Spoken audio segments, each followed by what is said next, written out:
Cape Cod Bay Watch held an on-the-water rally to celebrate World Ocean Day to help the public learn about how the environment affects Cape Cod Bay. PACTV Community News brings you the story.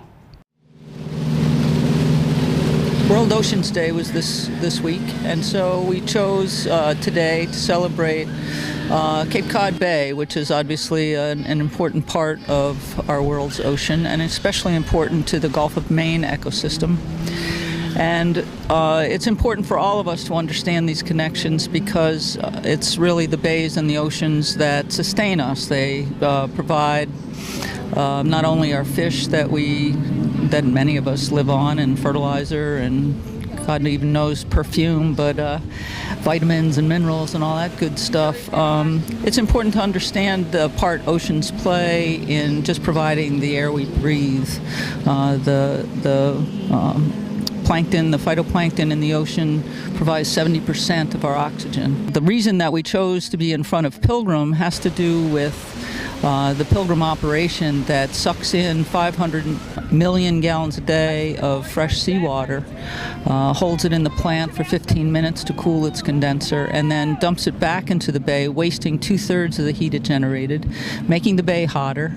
And in the process of that, it sucks in some 14.5 billion individual plankton, fish eggs, and fish each and every year it operates. So there's a huge toll on the environment from Pilgrim operations, and we wanted to let Pilgrim know that we know that, and let Pilgrim know that we are also very aware that there's a much better way to do cooling of power stations that would be in keeping with the Clean Water Act, which they are required under law to adhere to, and that is a closed-loop cooling system, which would have a much less damaging impact on the bay. Save our bay!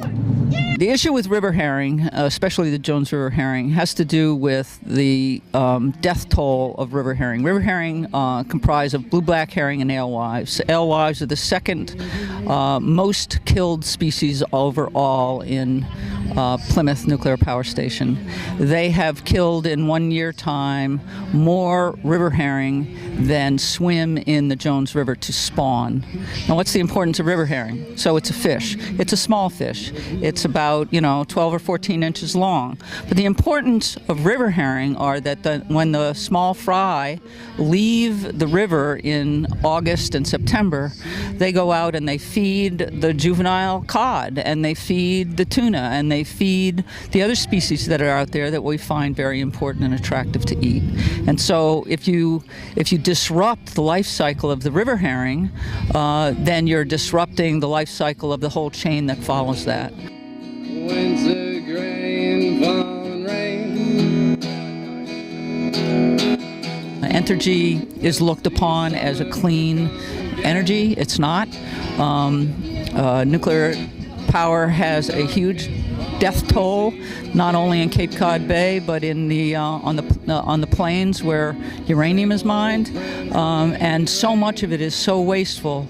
Again, I say, they generate 2/3 of the power that they generate is wasted and thrown back out into the bay. We don't need it. It doesn't give us enough. New England can do without Pilgrim Power Station, and we should unplug Pilgrim.